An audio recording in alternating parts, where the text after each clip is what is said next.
اعوذ باللہ من الشیطان الرجیم بسم اللہ الرحمن الرحیم انا اعطیناک الکوثر فصل لربک وانحر ان شانئک هو الابتر انا اعطیناک الکوثر، بے شک ہم نے آپ کو عطا فرمائی ہے خیر کثیر. فصل لربک وانحر، پس نماز پڑھیے اپنے رب کے لیے اور قربانی کیجیے. ان شانئک هو الابتر، بے شک آپ کا دشمن وہی بے نام و نشان ہوگا. صدق اللہ، ومن اصدق من اللہ قیلا. اللہم صل علی سیدنا و مولانا محمد وعلی آل سیدنا و مولانا محمد وبارک وسلم وسلم علیہ. حضرات محترم، سورۃ الکوثر کے مضامین کے سلسلہ میں پچھلے کئی دروس سے ہمارا سبق جاری ہے. سورۃ الکوثر میں اللہ رب العزت نے 3 آیات اور 3 عنوانات بیان فرمائے ہیں. اگر کوئی آپ سے سوال کرے کہ سورۃ الکوثر کا خلاصہ کیا ہے تو آپ کہہ سکتے ہیں کہ 3 آیات اور 3 عنوانات. انا اعطیناک الکوثر مقام محمد الرسول اللہ صلی اللہ علیہ وسلم، فصل لربک وانحر پیغام محمد الرسول اللہ صلی اللہ علیہ وسلم، ان شانئک هو الابتر انجام دشمنان محمد الرسول اللہ صلی اللہ علیہ وسلم. پہلی آیت میں آپ صلی اللہ علیہ وسلم پہ کیے جانے والے بے شمار انعامات اور احسانات کا تذکرہ ہے. الکوثر، ہم نے آپ کو کوثر عطا فرمائی ہے. کوثر، کوثر کثرت سے ہے. کس چیز کی کثرت ہے؟ دنیا اور آخرت کی تمام بھلائیوں کی کثرت. کوئی ایک چیز ہو تو اس کو بیان کیا جائے. یہاں ہر طرف دنیا اور آخرت کی خیر ہی خیر ہیں، اور وہ خیر تھوڑی نہیں بلکہ الکوثر، ہر خیر بہت کثیر مقدار میں. پہلی آیت میں آپ صلی اللہ علیہ وسلم پر کیے جانے والے انعامات کا تذکرہ ہے کہ میرے محبوب آپ تسلی رکھیے. آپ کو اگر دشمن تانے دے رہے ہیں کہ آپ کا نام و نشان نعوذ باللہ مٹ جائے گا، آپ کی نسل نہیں ہے، تو کوئی بات نہیں. آپ کا نام و نشان محفوظ رکھنا، برقرار رکھنا، یہ اولاد کی وجہ سے تھوڑی ہے، بیٹوں کی وجہ سے تھوڑی ہے. میں اللہ نے آپ کو دنیا آخرت کی اتنی خیریں عطا فرما دی ہیں کہ جب تک وہ خیریں باقی ہیں تب تک آپ کے تذکرے باقی ہیں. وہ خیر کیا ہے؟ فرمایا ہم نے آپ کو نبوت عطا فرمائی. نبوت عالمگیر ہے. پھر صرف نبوت نہیں، ختم نبوت عطا فرمائی کہ آپ نے آ کر نبوت کا دروازہ بند کر دیا، اور دروازہ بند کرنے والے آپ آخری فرد ہیں. آپ کے بعد پھر کوئی اس دروازے میں سے نبوت کی 4 دیواری میں داخل نہیں ہو سکتا. آپ آخری ہستی ہیں. آپ پر نبوت کا اختتام ہو گیا. آپ پر یہ نبوت کا سلسلہ پائے تکمیل کو پہنچا ہے. اب اس کے بعد کے زمانے آپ کے ہیں، اس کے بعد کے زمانے آپ کے ہیں. قیامت تک آپ کا چرچا ہوگا، آپ کے اوصاف کا غلغلہ ہوگا، آپ کی نبوت پر ایمان لا کر لوگ جنت کے وارث بنیں گے، آپ کی سنت کے مطابق زندگی گزار کر کوئی آخرت میں کامیاب ہو پائے گا، آپ ہی اور آپ کا اسوہ حسنہ ہی لوگوں کے لیے بہترین راہ ہے اور بہترین صراط مستقیم۔ اس کے بعد فرمایا کہ ہم نے آپ کو کوثر عطا فرما دی میرے محبوب، اگر نسبی اولاد نہیں تو کیا ہوا، روحانی اولاد اتنی ہے کہ قیامت تک آپ کے نام لیواؤں کی کمی نہیں ہوگی، اور صرف دنیا میں پھر آپ کے تذکرے نہیں ہیں، ہم نے تو آپ کو مقام محمود پہ فائز کرنا ہے، ہم نے آپ کو مقام شفاعت پہ فائز کرنا ہے، ہم نے آپ کو کوثر کے حوض پہ پہنچا کر اپنی امت کے ایمان والوں کے لیے ساقی کوثر بنانا ہے۔ آپ کے ہاتھ سے جس نے ایک مرتبہ کوثر کا جام پی لیا، لا یظمأ ابدا، پھر کبھی اس کو پیاس نہیں لگے گی۔ میرے محبوب کیا ہوا؟ اگر بیٹے نہیں رہے تو کیا تذکرے ختم ہو جائیں گے؟ انا اعطیناک الکوثر، یہ ہم نے آپ کو قرآن نہیں دے دیا؟ اس قرآن میں پھر ہم نے آپ کے اوصاف نہیں بیان کر دیے؟ جب تک قرآن باقی تب تک آپ کے چرچے باقی، اور قرآن دنیا میں بھی رہے گا، قرآن قبر میں بھی ساتھ ہے، قرآن حشر میں بھی، قرآن قبر میں بھی۔ یہ وہ والا قرآن قبر میں نہیں کہ کفن میں قرآن رکھ دیا جائے، ہے نا؟ ہم تو سمجھتے ہیں بس ٹھیک ہے جی، کفن پہ کلمہ لکھ دیا ہے اور جناب عہد نامہ رکھ دیا ہے تو کام تمام ہو گیا۔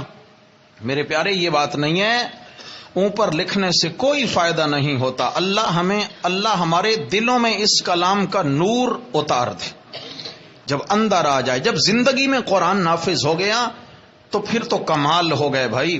ہاں جی، جیسے سورہ ملک ہے، جب قبر میں فرشتے سوال و جواب کرنے آئیں گے تو جو بندہ سورۃ الملک پڑھنے کا عادی ہے روزانہ بعد نماز عشاء، تو سورۃ الملک ان فرشتوں کے سامنے رکاوٹ پیدا کرے گی کہ نہیں، یہ بہت تھکا ہوا آیا ہے دنیا سے، کہ بہت تھک کر کے آیا ہے، بڑا سفر طے کر کے آیا ہے، اب اس کو سونے دو، اور یہ سوئے گا جیسے نئی نویلی دلہن سکون سے سوتی ہے۔ تو قرآن قبر میں بھی ساتھ دیکھ، اور قرآن حشر میں بھی، القرآن حجت لک او علیک، قرآن حشر میں بھی ساتھ ساتھ ہوگا۔ ایک حافظ قرآن کو حکم ہوگا، اقرا ورتقِ رتل کما کنت ترتل فی الدنیا، کہ تم ٹھہر ٹھہر کے قرآن پڑھتے جاؤ، جنت کے زینے چڑھتے جاؤ، جہاں والناس کی سین آئے گی وہ آپ کا محل ہوگا۔ قرآن جنت میں بھی ساتھ ساتھ ہے۔ جب قرآن باقی ہے تو میرے نبی کے چرچے کوئی مٹا سکتا نہیں ہے۔ قرآن مجید میں ہی تو آیا نا، وَرَفَعْنَا لَكَ، دیکھو تذکرے بلند ہو گئے۔ اب ان انعامات پر کرنا کیا ہے؟ فَصَلِّ لِرَبِّكَ وَانْحَرْ، میرے محبوب ضابطہ یہ ہے کہ جب انعام ملے تو شکر ادا ہونا چاہیے، اور شکر کا کمال درجہ کیا ہے؟ شرک کا رد ہو اور اللہ تعالی کی الوہیت اور وحدانیت کا اظہار ہو، یہ شکر کا کمال درجہ ہے، شکر کا کمال درجہ، جس کے ذریعے شرک کا بولو رد ہو، جس کے ذریعے شرک کی رگے جان کٹے، اس کے سر پہ ضرب پڑے، اور اللہ کی وحدانیت کا بول بالا ہو اور چرچا ہو اور غلغلہ ہو، تو وہ شکر کیا ہے؟ عین حق شکر یہ ہے کہ بندہ اللہ کا حق اللہ ہی کو دے دے۔ فَصَلِّ لِرَبِّكَ وَانْحَرْ، میرے محبوب اتنے انعامات و احسانات کے بعد اب بنتا ہے نا کہ آپ ہمارا شکر ادا کریں، نماز پڑھیے اپنے رب کے لیے اور قربانی کیجیے تاکہ کمال شکر ادا ہو جائے۔ پھر میرے آقا صلی اللہ علیہ وسلم نے کمال شکر ادا کر کے دکھایا۔ سیدہ عائشہ رضی اللہ عنہ فرماتی ہیں کہ نبی مکرم صلی اللہ علیہ وسلم رات کا اکثر حصہ مصلی پہ گزارتے تھے، اور آپ صلی اللہ علیہ وسلم اتنا لمبا قیام فرماتے کہ آپ علیہ السلام کے پاؤں مبارک پہ ورم آ جاتا، تورمت قدماہ، تشققت وتدمدمت، اور کبھی کبھی پاؤں مبارک میں پھٹن پیدا ہو جاتی اور خون رسنے لگ جاتا۔ اتنی مشقت اٹھاتے تو سیدہ کائنات ایک دن بول اٹھیں، یا رسول اللہ، اللہ تعالیٰ نے تو آپ کو معصوم بنایا ہے، نہ کوئی پہلا گناہ آپ کے کھاتے میں، نہ کوئی پچھلا گناہ آپ کے کھاتے میں، آپ تو معصوم ہیں، پھر اتنی مشقتیں کیوں اٹھاتے ہیں؟ تو آپ علیہ السلام نے فرمایا، عائشہ اسی لیے تو مشقتیں اٹھاتا ہوں جس رب نے مجھ پر اتنے احسانات کیے ہیں، افلا اکون عبدا شکورا، کیا میں اس رب کا شکر گزار بندہ بن کر زندگی نہ گزاروں؟ ہاں جی، کیا میں اس کا شکر گزار بندہ بن کر زندگی نہ گزاروں؟ تو میرے پیارے آقا علیہ الصلوۃ والسلام نے کوثر کے مقابلے میں کمال شکر ادا کیا۔ کمال شکر ہے کہ اللہ کے حضور عاجزی کے لیے کمال ہو گیا۔ اور یہ صرف آپ علیہ السلام سے بات نہیں چلی، اگر آپ علیہ السلام سے پیچھے دیگر انبیاء علیہ السلام کی زندگیوں کا ہم مطالعہ کرتے ہیں تو ان نبیوں کی زندگی بھی کمال شکر سے لبریز ہے۔ لیکن احباب، جہاں بھی ان نبیوں کے شکر کی ادائیگی کا ذکر قرآن کرتا ہے، ساتھ ہی شرک پہ بھی حملہ آور ہوتا ہے قرآن۔ جہاں پہ کمال شکر کی ادائیگی کا اظہار ہوگا وہاں شرک کا رد بھی۔ مثلا آپ 14ویں پارے کا بالکل آخری صفحہ اگر گھر میں جا کر پڑھیں گے، 14ویں پارے کا آخری صفحہ، تو اس صفحے پر اللہ رب العزت نے سورۃ النحل کے اندر حضرت ابراہیم علیہ السلام کے تذکرے فرمائے ہیں۔ میں آیت کا ریفرنس دے دیتا ہوں، 14واں پارہ ہے اور آخری صفحہ ہے، سورۃ النحل، اور آیت نمبر 120 سے ابراہیم علیہ السلام کے تذکرے شروع ہوئے۔ فرمایا ان ابراہیم کان امتن، ابراہیم علیہ الصلوۃ والسلام پوری امت تھے۔ کیا تھے بھائی؟ امت کے 4 معنی ہیں، جن میں امت کا ایک معنی ہے جماعت، اور امت کا ایک معنی وقت بھی بنتا ہے، امت کا ایک معنی طریقہ بھی بنتا ہے، دین بھی بنتا ہے۔ تو جماعت یہاں پہ ان ابراہیم کان امتن، ابراہیم علیہ الصلوۃ والسلام کیا تھے؟ پوری جماعت تھے۔ جوان ایک تھا لیکن کام پوری جماعت جتنا کر دکھایا۔ سمجھا گیا؟ جماعت تھے پوری۔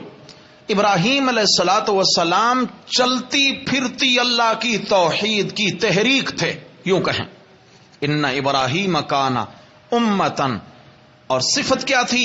قانتا للہ، ہمیشہ اللہ کے حضور جھکا کرتے تھے، اللہ کے در کے سوا کسی اور در پہ سر نہیں جھکاتے تھے۔ قانتا للہ، ہاں جی، ہمیشہ اللہ کے در پہ جھکتے۔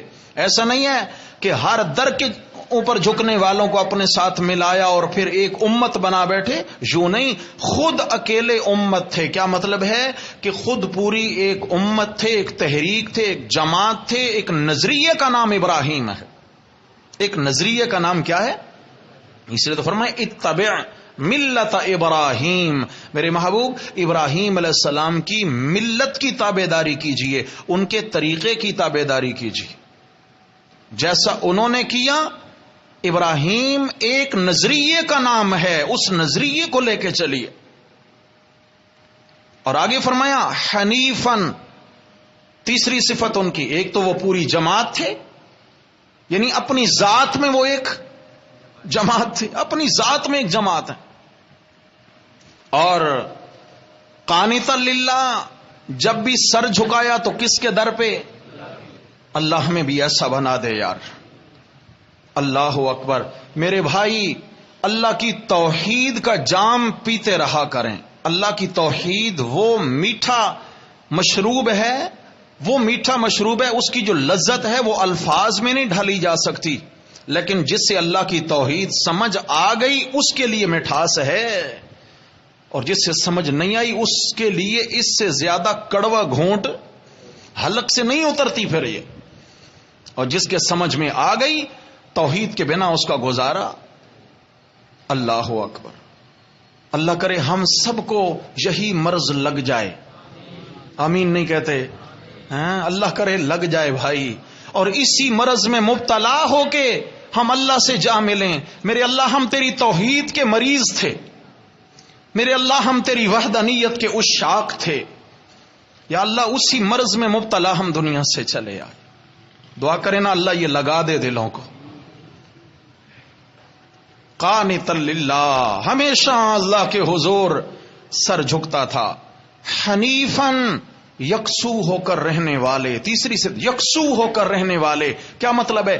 ہر ایک سے ناتا توڑنے والے اپنے رب سے ناتا جوڑ. کیا مطلب؟ ساری دنیا ناراض ہوتی ہے تو ہو جائے، اپنے بیگانے ہوتے ہیں تو ہو جائیں، نمرود کے مظالم سہنا پڑے تو سہ لوں گا، باپ گھر سے نکالے تو چلا جاؤں گا، لیکن اپنے نظریے پر سودا بازی، ہر ایک سے تعلق توڑنے والا، اللہ سے ناتا، اسے کہتے ہیں حنیف. یہ ہے دین حنیف. یہ دین، اس لیے فرمایا اتبع ملت ابراہیم.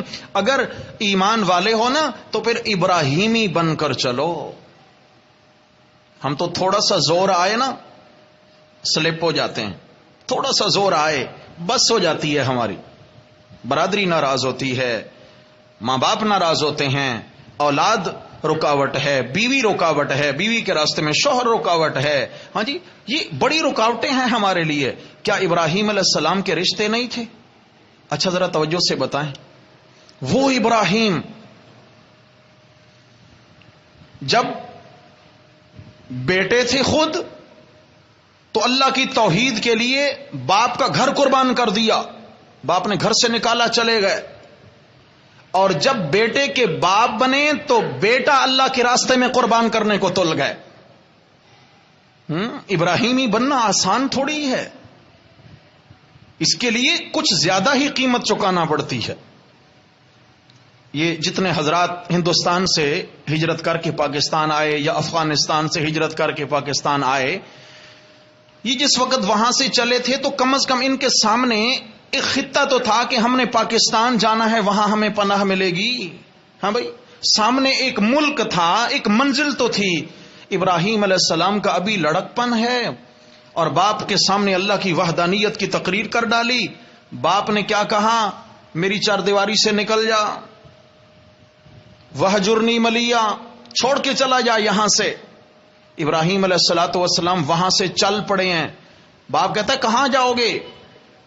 کوئی منزل ہے سامنے؟ کوئی ہے ٹھکانہ؟ میں نے کہا نا ان کے لیے تو پاکستان تھا، مگر ابراہیم کو کیا دکھ رہا تھا؟ کہاں جاؤ گے آخر؟ کوئی عزیز، کوئی رشتہ دار، کسی کے پاس کہاں جانا چاہتے ہو؟ تو ابراہیم علیہ السلام نے وہ جواب دیا جس سے میرے رب نے ہزاروں سال بعد قرآن بنایا. ابراہیم علیہ السلام کہتے ہیں انی ذاہب الی ربی، بابا نے نکال دیا ہے رب کی جانب جا رہا ہوں. انی ذاہب الی ربی، رب کی جانب چلا جاؤں گا. سر چھپانے کی جگہ دے دے گا. وہ ابراہیم، میرے رب نے فرمایا یہ ساری باتیں، 3 صفتیں بیان کی. وہ اپنے آپ میں ایک جماعت تھے، ساتھ کوئی نہیں تھا مگر ایک جماعت تھے. اصل معلوم یہ ہوا کہ افراد کی قلت و کثرت معیار نہیں ہے، نظریہ جاندار ہونا چاہیے. نظریہ اگر جاندار ہے تو ایک فرد بھی پوری تحریک بن سکتا ہے، ایک فرد پوری تحریک بن سکتا ہے. اور اگر بہت بڑی جماعت ہے اور نظریہ کوئی نہیں، خدا کی قسم وہ چلتے پھرتے لاشیں ہیں، چلتے پھرتے لاشیں ہیں، وہ بے جان ہیں، وہ بے روح ہیں، جن کے اندر کوئی تحریک نہیں ہے. حنیفن، پھر پرواہ کسی کی نہیں ہے، ہر لحاظ سے اللہ سے تعلق مضبوط ہو جائے، اللہ والا بن جاؤں، حنیف بن جاؤں. اگلے الفاظ اب سمجھنا. وَلَمْ يَكُ مِنَ الْمُشْرِكِينَ، ابراہیم علیہ السلام کا شرک کرنے والوں سے کوئی تعلق نہ تھا. لم يَكُ مِنَ جاگنا بھائی، فَصَلِّ لِرَبِّكَ وَانْحَرْ، میرے پیغمبر انعامات پر اب شکر بنتا ہے. اور شکر کیا ہے؟ وہ شکر کمال درجے کا شکر ہے جس کے ذریعے سے شرک کی رگے جان کٹتی ہو.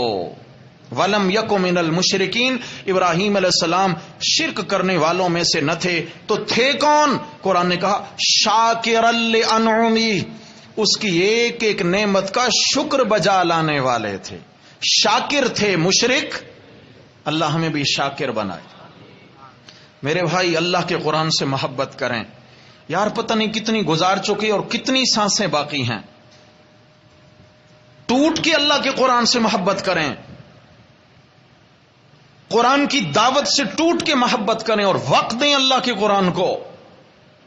یہ فالتو کام نہیں ہے کہ ٹھیک ہے جی آئے تھوڑی دیر بیٹھے بس ٹھیک ہے، سنا نہ سنا کوئی بات نہیں، کبھی آئے کبھی نہ آئے. میرے بھائی کم از کم ہم ایسے ہو جائیں کل دن قیامت کی اللہ رب العزت اگر پوچھیں کہ کہاں گزار کے آئے ہو، اگر ہم کہیں یا اللہ اگر ہم 23.5 گھنٹے دنیا کو دیتے تھے تو روزانہ آدھا گھنٹہ تیرے قرآن کو بھی دیتے تھے، انشاءاللہ اگر یہ ہمارے پاس جواب ہوا نا وہاں پہ تو مجھے اللہ کی رحمت سے یقین ہے پورا یہ آدھا گھنٹہ ہماری بخشش کے لیے کافی ہو جائے گا انشاءاللہ۔ لیکن ٹوٹ کر اللہ کے قرآن سے محبت ہو، دیوانے ہو جائیں قرآن کی دعوت کے دیوانے ہو جائیں، کوئی آپ کو مٹا نہیں سکے گا انشاءاللہ، آپ کے راستے میں روڑے کو نہیں اٹکا سکے گا۔ کیوں؟ یہ قرآن ان ہستیوں کے تذکرے کرتا ہے جو اپنے آپ میں ایک تحریک بن کر ابھرے اور پھر دنیا ان کو آج تک جانتی ہے۔ قرآن سے تعلق والا کمزور نہیں ہوتا، ہر صفت کا مالک ہوتا۔ شاکر لانعمی، ابراہیم علیہ السلام میں شرک نہیں تھا، بولو کمال درجے کا شکر تھا۔ تو معلوم یہ ہو گیا کہ شکر کیسے ادا ہوگا، شکر کا کمال درجہ یہ ہے، شکر کا حق تبھی ادا ہوتا ہے کہ شرک کے خلاف اعلان بغاوت ہو۔ مثلا ایک اور مقام پہ اللہ پاک نے فرمایا ما کان ابراہیم یہودیا ولا نصرانیا ولکن کان حنیفا مسلما وما کان من المشرکین۔ اللہ اکبر۔ فرمایا ما کان ابراہیم، یہودی کہتے تھے ابراہیم ہمارے ہیں، عیسائی کہتے تھے ابراہیم ہمارے ہیں، اور مکہ کے مشرکین کا بھی دعویٰ تھا کہ ابراہیم ہمارے ہیں۔ سارے اپنے آپ کو ابراہیم ہی کہتے تھے، یعنی ابراہیم علیہ السلام کا نام انہوں نے ہائی جیک کیا ہوا تھا۔ جیسے آج حضرت شیخ عبد القادر جیلانی ہمارے ہیں، سمجھ آ گیا؟ صرف کیا ہے 11ویں کھانے کے لیے ہمارے ہیں، باقی دعوت نہیں ماننی۔ ایک فتویٰ سنو، 11ویں والے پیر کا فتویٰ سنو اجازت ہو تو۔ کتاب کا نام ہے فتوح الغیب، فتوح الغیب عربی میں کتاب ہے، اور 11ویں والے پیر کا فتویٰ ہے، اس میں حضرت نے لکھا میں یعتقد ان محمدن صلی اللہ علیہ وسلم یعلم الغیب، جس کا یہ عقیدہ ہو کہ محمد صلی اللہ علیہ وسلم غیب جانتے ہیں، عالم الغیب ہیں، حضرت نے فرمایا فہو کافرون، فہو کافرون۔ 11ویں کا کھیر اترے گا حلق سے اگر اس فتوے کا پتہ چل جائے تو صرف نام سے کام نہیں چلتا کہ جی نام لے لیا تو ہمارے ہو گئے۔ مشن دیکھیں، مشن کیا ہے؟ اللہ اکبر۔ حضرت ابراہیم علیہ السلام کے متعلق سب کا دعویٰ ہے ہمارے ہمارے ہمارے ہمارے ہمارے، اور مسلمان کہتے ابراہیم ہمارے۔ 4 طبقے، یہودی، عیسائی، مکہ کے مشرک اور مسلمان، سب کہتے ہیں ابراہیم ہمارے۔ یا اللہ فیصلہ کیسے ہوگا؟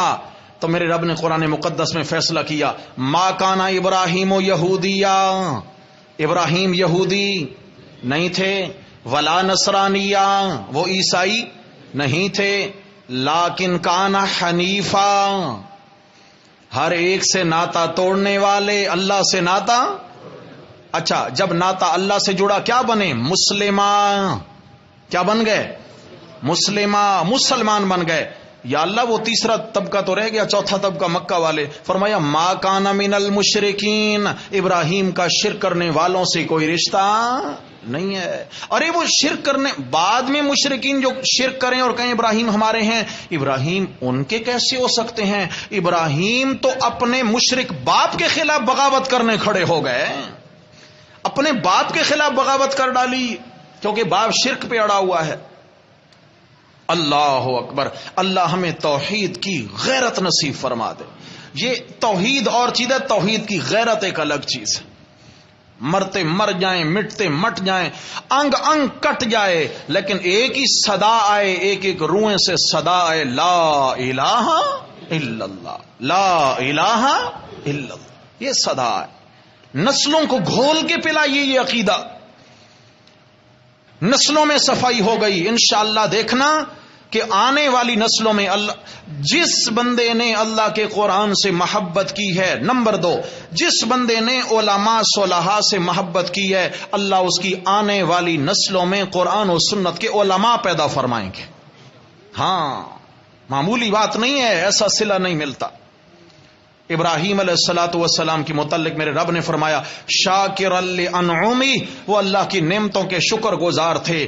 پھر کیا ہوا؟ اجتباہ، اللہ نے ان کو چن لیا، وہداہ الی صراط مستقیم، اور ان کو چلائے رکھا صراط مستقیم پر۔ معلوم یہ ہو گیا کہ جو اللہ سے ناتا مضبوط بنا لے، غیر اللہ سے ناتا توڑ لے، اللہ کے ایک احسان کا شکر گزار بن جائے تو وہ کس پر ہوتا ہے؟ صراط۔ اور نماز میں کیا مانگا؟ اہدنا الصراط المستقیم، اے اللہ ہمیں کون سی راہ پہ چلائے رکھ؟ سیدھی راہ پر۔ سیدھی راہ پہ آنا ہے تو اللہ کی توحید سے زیادہ سیدھی راہ کوئی نہیں ہے۔ اللہ اکبر۔ حضرت سلیمان علیہ الصلوۃ والسلام، یہ بھی اللہ کے جلیل القدر پیغمبر ہیں۔ حضرت سلیمان علیہ الصلوۃ والسلام انہوں نے بھی اللہ کی توحید کے لیے بڑی قربانیاں دی اور زندگی بھر جہاد کرتے رہے منکرین وحدانیت سے۔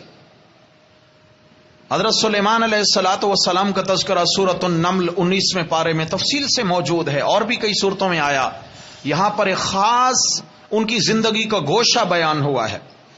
میرے رب نے فرمایا وَلَقَدْ آتَيْنَا دَاوُودَ وَسُلَيْمَانَ عِلْمًا، ہم نے داود اور ان کے بیٹے سلیمان کو علم والی دولت عطا فرمائی۔ کون سی دولت؟ مال نہیں، مال تو الگ چیز ہے، ویسے تو وہ بادشاہ تھے، محلات کے مالک تھے، لیکن جو خاص انعام کیا، علم والی دولت عطا فرمائی۔ اور علم والی دولت جب ملی انہیں، وقال الحمد للہ الذی فضلنا علی کثیر من عبادہ المؤمنین، تو وہ دونوں باپ بیٹا کیا کہتے ہیں؟ الحمد للہ۔ کس کا شکر ادا کیا؟ اللہ کا شکر ہے جس نے علم کے ذریعے ہمیں بہت سارے لوگوں پر برتری عطا فرما دی ہے، بہت سارے ایمان والوں پر اللہ نے ہمیں برتری عطا فرمائی۔ کس کے ذریعے؟ علم شریعت کے ذریعے انعام ہوا۔ اچھا، اب اس کے بعد اور انعامات کیا ہیں؟ پرندوں کی بولیاں سمجھ لیتے ہیں، جنات پہ حکمرانی ہے، انسانوں پہ حکمرانی ہے۔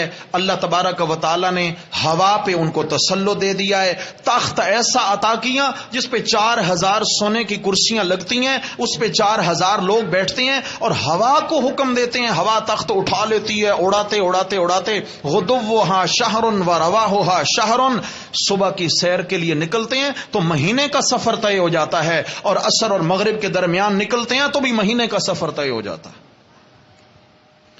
ایک دن جو نکلے دوپہر میں تو اچانک ایک جگہ پہ خیال آیا کہ یہاں پہ اتر جائیں، اور وہ ریگستان تھا۔ اشارہ ہوا، ربی اشارہ کہ یہاں اتریے، ذرا اپنی مملکت کے اندر پیدل بھی چل پھر کے دیکھیے اللہ کی مخلوق کے کیا حالات ہیں۔ اترے ہیں ریگستان میں، اور جناب علی انسانوں کی بڑی جماعت ہے ساتھ، اور جنات بھی ساتھ ہیں، اور پرندے پروں سے پر ملا کے اوپر سائبان کیے ہوئے ہیں۔ کیا خوبصورت منظر ہوگا! جنات آگے دھمالیں کھیلتے جا رہے ہیں، انسانات دائیں بائیں، ایک لشکر ہے۔ حضرت سلیمان علیہ الصلوۃ والسلام اترے ہیں، اللہ رب العزت نے منظر کشی کی ہے۔ فرمایا حتی اذا اتوا علی واد النمل، چیمٹیوں کا یہ شہر تھا۔ یہ شہر کس کا تھا؟ یہ مکوڑستان تھا، مکوڑستان، کیڑوں مکوڑوں کا علاقہ۔ حضرت سلیمان علیہ السلام وہاں اترے ہیں، پیدل چل کر دیکھتے ہیں۔ جو چلے ہیں تو چونکہ صبح کا ٹائم تھا اور چیمٹیاں اپنے بلوں سے نکلی ہوئی تھیں اور دانے پانی کی تلاش میں گھوم رہی تھیں، ان کی ملکہ چیمٹی جو تھی، اللہ نے ہر مخلوق میں یہ انداز رکھا ہے، ان کی ملکہ، ان کی حکمران چیمٹی وہ پہرا دے رہی ہے اور ہر طرف نگاہ دوڑا رہی ہے، کہیں سے کوئی خطرے کی گھنٹی بجے تو میں تمہیں مطلع کر دوں۔ اچھا، میں جیسے کیسے کھا پی کے گزارا کر لوں گی، بچا تو کھا لوں گی، نہیں تو کوئی بات نہیں، جب تک تم پیٹ نہیں بھر لیتی میں ایک لقمہ نہیں کھاؤں گی اور میں تمہاری پہرے داری سر انجام دوں گی۔ وہ چیمٹی پہرے داری پہ ہے اور ادھر ادھر اپنا قدرتی راڈار گھما رہی ہے۔ مزے کی بات تو یہ ہے، اللہ نے چیمٹی کو اتنا حص عطا کی ہے کہ تقریباً 1 میل تک کی رکھی ہوئی چیز یہ محسوس کرتی ہے۔ اللہ نے اس کے اندر اتنی مقناطیسی قوت رکھی ہے، اتنا تیز حصہ ہے اس کی۔ بھاشانی کے گلاب جامن لا کے رکھیں نا ذرا، رات میں چھپا کے الماریوں میں چھپا کے رکھیں، صبح پوچھیں گے آپ بعد میں پہنچیں گے اور چیمٹیاں پہلے پہنچ جائیں گے. بڑی تیز حص ہے ان کی، ہوتا ہے نہیں ہوتا، پہنچ جاتی ہیں. تو قوت حص بڑی تیز ہے اس کی. اب سلیمان علیہ الصلوۃ والسلام چلے تو لازمی بات ہے کہ لشکر ہے، گرد اٹھی ہے. اب چیمٹی بھانپ گئی کہ کچھ خطرہ ہے. قالت نملہ، چیمٹی بولی یا ایتھا النمل، اے چیمٹیو، یا ایھا النمل، اے چیمٹیو، ادخلوا مساکنکم، بس کرو کھانا پینا چھوڑ دو، اپنی جان بچاؤ، اپنے اپنے بلوں میں چلی جاؤ. چیمٹیاں کہتی ہیں کیا ہو گیا ملکہ جی، ابھی تو آئی تھیں. بھائی کھانے کی فکر نہیں کرو، جان کی فکر کرو. لشکر آ رہا ہے بہت بڑا، اور لگتا ایسے ہے کہ یہ تم تراک اور یہ خوب کرو فر یہ سلیمان علیہ السلام کا لشکر ہو سکتا ہے. ایسا نہ ہو کہ یہ لشکر آئے لا یحتمنکم سلیمان و جنودہ، کہیں سلیمان علیہ السلام اور ان کا لشکر تمہیں قدموں تلے روند کے نہ گزر جائیں. اپنی جان کی خیر مناؤ، جلدی بلوں میں داخل ہو جاؤ. چیمٹیاں بزبان حال گویا عرض کرتے ہیں، قرآن کا انداز بتا رہا ہے. چیمٹیاں گویا عرض کرتی ہیں ملکہ جی یہ کیا بات ہو گئی. ادھر کہتی ہیں سلیمان پیغمبر ہے، ادھر کہتی ہیں ان کے صحابہ ساتھ ہیں، اور پھر ہم جیسی ننی منی جانوں کو روند کے گزر جانا یہ تو ظلم ہوگا. اور ہمارا ایمان ہے اللہ کا نبی بھی ظالم نہیں ہو سکتا، نبی کے صحابہ بھی. بولو بھائی، نبی کے صحابہ چیمٹی پر ظلم نہیں کر سکتے. کہتے ہیں جی ابو بکر نے حضرت فاطمہ پہ ظلم کر دیا. حضرت سلیمان کے صحابہ چیمٹیوں پہ ظلم نہیں کر سکتے، میرے نبی صلی اللہ علیہ وسلم کے صحابہ اہل بیت پہ ظلم کر سکتے ہیں؟ کیسے بودے نظریات ہیں. اللہ ہدایت نصیب فرما. اچھا تو ملکہ چیمٹی نے کہا ہاں بالکل ایسی بات ہے، اللہ کا نبی بھی ظالم نہیں ہو سکتا، اس کے صحابہ بھی ظلم نہیں کر سکتے. اصل معاملہ یہ ہے وَهُمْ لَا يَشْعُرُونَ، وَهُمْ لَا يَشْعُرُونَ، ان کو پتہ بھی نہیں چلے گا ہمارے قدموں تلے کچھ آیا بھی ہے یا نہیں. ان کا قصور نہیں، جان بوجھ کے نہیں روندیں گے، بلکہ ان کو پتہ بھی نہیں چلے گا. اب چیمٹی کا کیا عقیدہ ہے؟ سلیمان علیہ السلام عالم الغیب ہیں؟ بولو بھائی. بڑی وہابن تھی، بڑی وہابن تھی بھائی. ہاں یہ کہہ رہی ہے نا کہ ان کو پتہ بھی نہیں چلے گا. معلوم ہوا کہ یہ نظریہ اور یہ عقیدہ چیمٹیوں کو سمجھ آ گیا جو آج کے ملا اور پیر کو سمجھ نہیں آیا. چیمٹیوں کو بھی یہ نظریہ سمجھ آ گیا کہ پردوں میں سے دیکھنے والا کون؟ جی اللہ ہی ہے. عالم الغیب کون ہے؟ اللہ ہی کی ذات ہے. چیمٹی نے یہ بات کہی، اللہ رب العزت نے چیمٹی کی آواز حضرت سلیمان علیہ السلام کے کانوں تک پہنچا دی. قادر ہے کہ نہیں ہے؟ اللہ قادر ہے، کانوں تک پہنچا دی. یہ بات جو ہی کانوں میں پہنچی کہ اپنی رعایا کی اتنی فکر کر رہی ہے، عقیدہ توحید میں اتنا پکی ہے. فتبسم، حضرت سلیمان علیہ السلام مسکرائے، ضاحکا من قولها، اس کی بات کی وجہ سے پھر ہنس پڑے کھلکھلا کر. پہلے مسکرائے پھر ہنس پڑے. اللہ کے نبی بڑے خوش ہوئے. آج کے پیر صاحب ہوتے کہتے بڑی گستاخ ہے، کر دی گستاخی نا. کہتی ہے پیر صاحب کو پتہ نہیں چلتا، لیکن اللہ کے نبی تھے جو دعوت دینے انسانوں اور جنوں کو آئے تھے. وہ نظریہ اور عقیدہ چیمٹیاں بھی سمجھ چکی تھیں. وہ عقیدہ اور نظریہ چیمٹیوں کا بھی بنا ہوا تھا. اور میرے رب کو چیمٹی کا نظریہ اتنا پسند آیا کہ پوری سورت کا نام ہی نمل چیمٹی والی سورت رکھ دیا. چیمٹی کا نظریہ اور عقیدہ میرے رب کو اتنا پسند آیا. حضرت سلیمان علیہ الصلوۃ والسلام عرض کرتے ہیں میرے مولا یہ چیمٹی تو بڑی عظیم ہے، ایک مہربانی فرمائیں اس سے میری ملاقات کروا دیں. امام سیوطی رحمہ اللہ نے پھر تفصیلات سے لکھی ہے یہ بات کہ یا اللہ اس سے میری ملاقات کرا دیں. اللہ رب العزت نے اپنی قدرت سے چیمٹی کو سلیمان علیہ السلام کے پاس پہنچا دیا. حضرت سلیمان علیہ السلام نے اس کو دیکھو، ننی منی سی جان ہے، چھوٹی سی.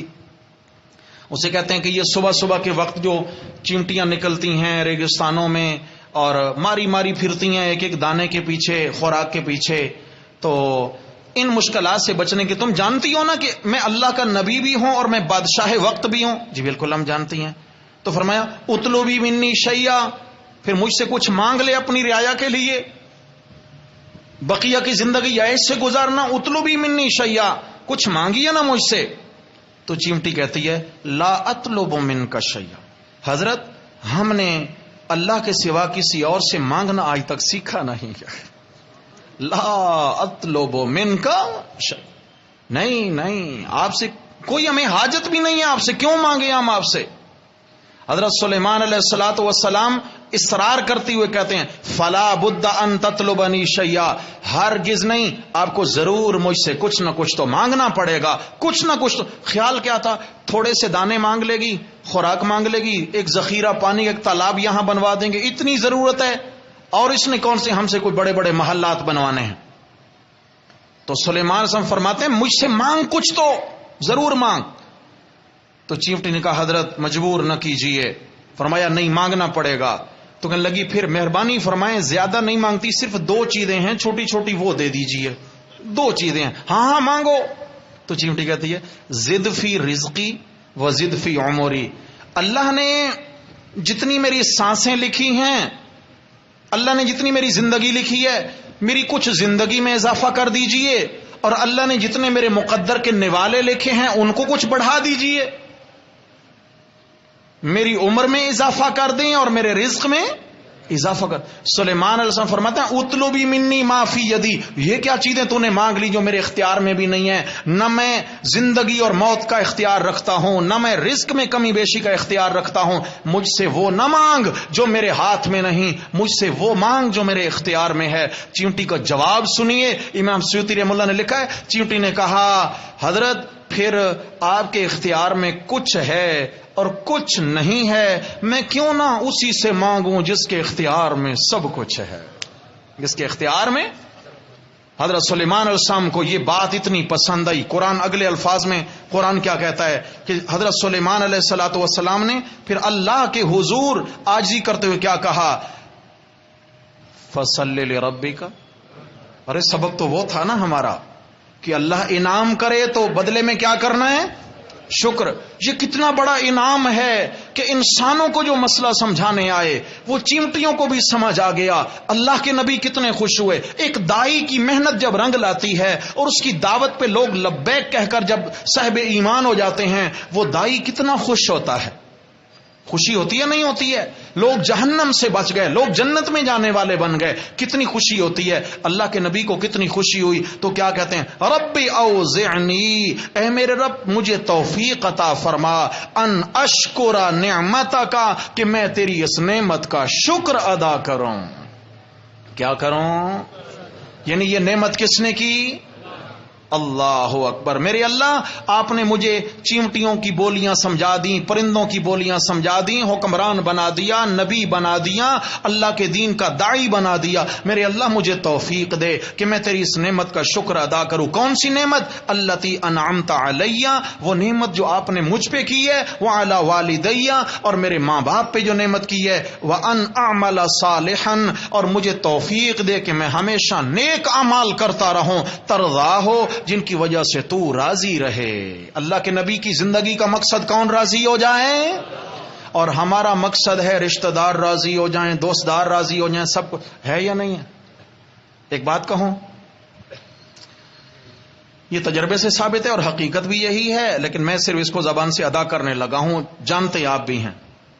آج کے زمانے میں رشتہ داروں کو اگر آپ اپنے جسم کا گوشت کاٹ کاٹ کے کباب بنا کے بھی کھلا دینا، رشتہ دار پھر بھی راضی ہوتے ہیں؟ بولتے کیوں نہیں ہیں؟ ہوتے ہیں؟ نہیں ہوتے ہیں. رشتہ دار تعلق والے تب تک آپ کے گن گائیں گے جب تک آپ ان کے کام آتے رہیں گے، اور جب آپ کو ان سے کام پڑا تو پھر نہ کوئی رشتہ دار ہے، نہ کوئی دوست دار ہے، نہ کوئی تعلق دار ہے. اس لیے دنیا کے پیچھے بھاگنے سے بہتر ہے بندہ کس کو راضی کر لے، وہ اعمال انسان بجا لائے جس سے اللہ راضی ہو جائیں. حضرت سلیمان صاحب کہتے ہیں وَأَدْخِلْنِي بِرَحْمَتِكَ فِي عِبَادِكَ الصَّالِحِينَ، یا اللہ مجھے ایسا بنا دے کہ تیرے اعلیٰ درجے کے نیک بندوں میں میری شمولیت ہو جائے. وہ کون ہیں؟ انبیاء علیہ الصلوۃ والسلام. یعنی دنیا میں نبی بنایا تو آخرت میں میرا ٹھکانہ بھی انبیاء کے ساتھ ہو جائے.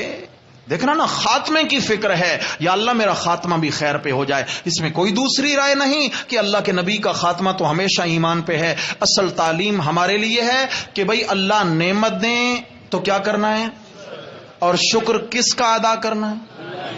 جی یہ بات انشاءاللہ کل کریں گے کہ شکر کس کا ادا کرنا ہے. اقول قولی ھذا استغفر اللہ.